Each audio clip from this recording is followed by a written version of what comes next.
This is ABC 30 Action News. Well, if you've been spending at least some time outside during our heat wave, you may be noticing that the changes are in fact happening with our temperatures, at least compared to the weekend here.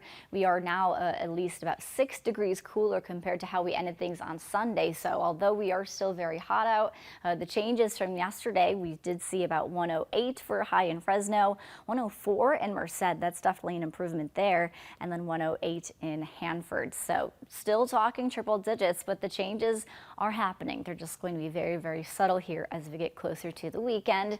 And even this morning, we're waking up to temperatures in the low 70s. We're about 74 right now in Fresno.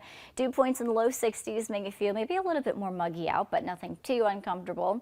Your next 12 hours does show that we will be we will have another hot day on our hands. By 11 o'clock this morning, we'll be back into those 90s. 109 you can just barely see overshadowing the 5 o'clock hour there.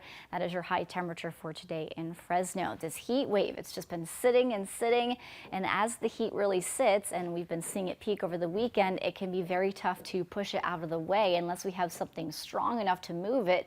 In this case, the cool air that we will be finding isn't exactly all that cool. It's going to be still considered pretty warm.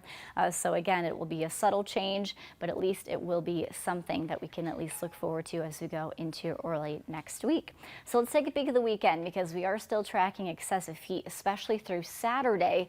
Our high for your first weekend day is going to be 107, and then we do start to at least pull back maybe just around that heat advisory criteria by Sunday. So technically speaking, it is going to be hot, just not quite as excessive compared to last weekend. This is definitely doing a lot better, and we will still likely see those low triple digits even as we head into early next week, but at least at that point the heat wave will be coming to some sort of an end here.